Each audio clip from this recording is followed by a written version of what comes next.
दोस्तों, आपने पिछले भाग में सुना था करुणा रूपा के कहने पर शादी के लिए मान जाती है और शादी हो जाती है। करुणा को ससुराल में विदा करके रूपा चली जाती है। अब आगे उसके साथ क्या होगा? क्या उसके ससुराल में उसे प्यार मिलेगा? ये जानने के लिए कहानी को अंत तक सुनिए। तो चलिए सुनते हैं आगे की कहानी। दोस्तों, इस कहानी को सुनने से पहले आप लोगों से मेरी रिक्वेस्ट है, वीडियो को लाइक और चैनल को सब्सक्राइब करना मत भूलिएगा। बेसहारा 5। करुणा की नींद टूटी तो देखा रात हो चुकी थी। कमरे में अंधेरा था। उसे कुछ दिखाई नहीं दे रहा था। उसने किसी तरह टटोल कर कमरे का दरवाजा थोड़ा सा खोला तो देखा बाहर कई औरतें बैठकर बातें कर रही है। करुणा ने धीरे से दरवाजा खोला और बाहर झांका। औरतों की बातें उसके कानों तक साफ साफ पहुंच रही थी। उन्हीं में से एक औरत कहने लगी, नहीं बहू की शक्ल तो ठीक है, लेकिन काम में कैसी होगी ये देखना पड़ेगा। तब दूसरी औरत बोली, अरे, शक्ल से सब कुछ नहीं होता, सास को खुश रखना भी तो एक कला है।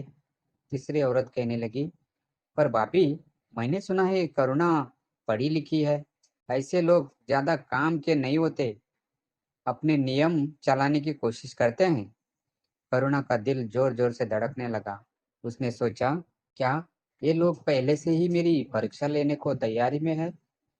यहाँ का माहौल कितना अलग है। वह थोड़ा पीछे हटकर कमरे के अंदर लौट आई। उसकी आंखों में आंसू थे, लेकिन उसने खुद को मजबूत किया। अगर यहाँ रहना है तो मुझे अपने आप को साबित करना होगा। लेकिन क्या मैं उनकी अपेक्षाओं पर खरा उतर पाऊंगी? कुछ देर बाद दरवाजे पर दस्तक हुई। करुणा ने जल्दी से अपने आंसू पोंछे और दरवाजा खोला। उसकी सास खड़ी थी। सास मुस्कुराते हुए बोली, बेटी, पहली रात है और हम सब बाहर बातें कर रहे थे। तुम्हें कुछ चाहिए तो बताओ। खाना खाया या नहीं? करुणा ने हल्के स्वर में कहा, जी माँ जी, अभी भूख नहीं है। सब कुछ नया है ना, थोड़ा समय लगेगा। समय तो सबको लगता है बेटी, लेकिन ये घर अब तुम्हारा है। यहाँ किसी से घबराने की जरूरत नहीं। बस अपने काम से सबका दिल जीत लेना। करुणा ने सिर हिलाया। सास का लहजा थोड़ा सख्त था, लेकिन उसमें एक अपनापन भी था। रात को करुणा ने बिस्तर पर लेटते हुए सोचा, शुरुआत कठिन है, लेकिन मुझे अपनी जगह बनानी होगी। अगली सुबह जब करुणा रसोई में गई तो वहां पहले से कुछ औरतें मौजूद थी। करुणा ने सास की ओर देखा और बोली, माँ जी, आज क्या बनाना है? मैं आपकी मदद करना चाहती हूँ। सास हंसकर कहती है, मदद? मदद नहीं, आज से रसोई तुम्हारी है। चलो, हमें देखना है कि तुम्हारे हाथों में कितना स्वाद है। औरतों ने हंसते हुए करुणा की ओर देखा। करुणा के चेहरे पर हल्की घबराहट हुई, लेकिन उसने मन ही मन कहा, यह मेरी पहली परीक्षा है, इसे अच्छे से पास करना होगा। करुणा ने अपनी घबराहट को छुपाते हुए हल्के स्वर में कहा, जी माँ जी, मैं कोशिश करती हूँ। क्या आज नाश्ते में पराठे और आलू की सब्जी बना दूं? सास ने सर हिलाया और कहा, ठीक है, देखते हैं तुम्हारे पराठे में कितना स्वाद है।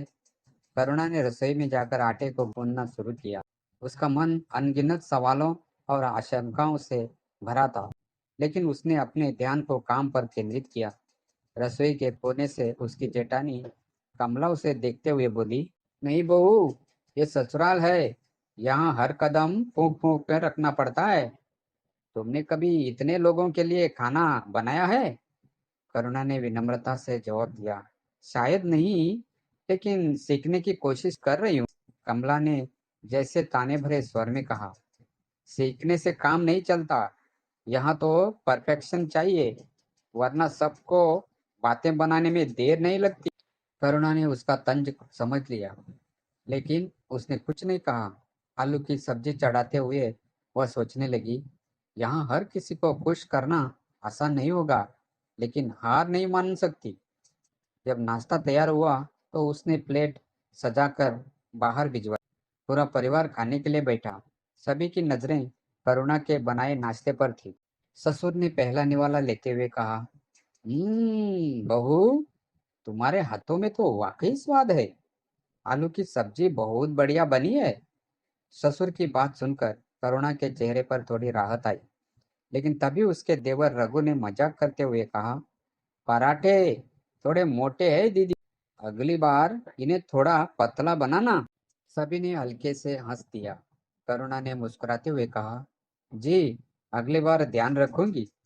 सास ने सिर हिलाया और बोली, ठीक है, शुरुआत बुरी नहीं है, लेकिन तुम्हें रसोई और घर के कामों में और निपुण होना पड़ेगा। ये तुम्हारी जिम्मेदारी है। करुणा ने सहमति में सिर हिलाया। उसने महसूस किया कि यह एक छोटी सी जीत थी, लेकिन आगे का सफर लंबा था। शाम ढलने पर करुणा अपने कमरे में चली गई। दिन भर की भागदौड़ के बाद उसे कुछ देर आराम की जरूरत थी। वह अपनी किताब खोलकर बैठने की कोशिश कर रही थी। तभी दरवाजे पर धीमी दस्तक हुई। दरवाजा खोलते हुए उसने देखा कि कमला खड़ी थी। कमला ने धीरे से कहा, सुनो करुणा, इस घर में जो दिखता है वो हमेशा सच नहीं होता। यहाँ हर किसी का चेहरा एक मुखौटा है, संभाल कर रहना। करुणा ने चौंकते हुए पूछा, आप ऐसा क्यों कह रही है? कमला ने जवाब दिया, तुम्हें वक्त के साथ खुद समझ आ जाएगा। बस याद रखना, अपने दिल की बात किसी से शेयर मत करना। यह कहकर कमला चली गई। करुणा उलझन में पड़ गई। उसने सोचा, आखिर कमला दीदी क्या इशारा कर रही थी? क्या इस घर में सब कुछ ठीक नहीं है? आगे क्या करुणा अपने रिश्तों को संभाल पाएगी? क्या वह इस घर के रहस्य को समझ पाएगी? करुणा की जिंदगी में अब शुरू होती है एक नई उलझन। करुणा की नींद देर रात तक अचानक खुल गई। कमरे में हल्की हल्की आवाजें आ रही थी। उसने गौर किया कि दरवाजे के नीचे से रोशनी झांक रही थी। उठकर बाहर जाने का मन किया, लेकिन फिर खुद को रोक लिया। शायद ससुराल में इतनी जल्दी हर बात जानने की कोशिश करना ठीक नहीं, उसने सोचा। लेकिन आवाजें तेज हो गई। कुछ गंभीर बातचीत हो रही थी। वह धीरे धीरे दरवाजे तक गई और कान लगाकर सुनने लगी। कमला कह रही थी, मैंने पहले ही कहा था कि ये लड़की यहाँ के माहौल में फिट नहीं हो पाएगी, लेकिन किसी ने मेरी बात नहीं सुनी। सास कहती है, चुप रहो कमला, घर की बहू है, थोड़ी सहनशीलता दिखाओ, वक्त के साथ सब सीख जाती है। करुणा का देवर रघु कहने लगा, पर माँ, अगर उसने कोई गलती की तो? सास कहने लगी, गलतियां करना इंसान का स्वभाव है, लेकिन मैं किसी को इस घर की इज्जत पर आंच नहीं लाने दूंगी। समझे तुम लोग? करुणा के मन में अजीब सी बेचैनी होने लगी। उसने महसूस किया कि घर में उसे लेकर अभी भी असमंजस है, लेकिन सबसे ज्यादा अजीब बात यह थी, उसकी आवाज में कोई छुपा हुआ डर था। अगले दिन सुबह करुणा ने रसोई में काम संभालने का निश्चय लिया। उसने सोचा, शायद अपनी मेहनत और जिम्मेदारी से मैं उनका भरोसा जीत सकूं। नाश्ता बनाते समय उसकी नजर रसोई की दीवार पर लगे एक पुरानी फोटो पर पड़ी। फोटो में सास, ससुर और बाकी घर वालों के साथ एक अजनबी महिला खड़ी थी। उसकी आंखें फोटो में भी कुछ कहना चाहती थी, तो जैसे कोई राज छिपा हो। करुणा ने आश्चर्य होकर कहा, माँ जी, यह फोटो किसकी है? सास ने पलटकर देखा और कुछ पल के लिए चुप हो गई। फिर ठंडे स्वर में बोली, यह हमारी पुरानी रिश्तेदार की है। उसका इस घर में कोई लेना देना नहीं।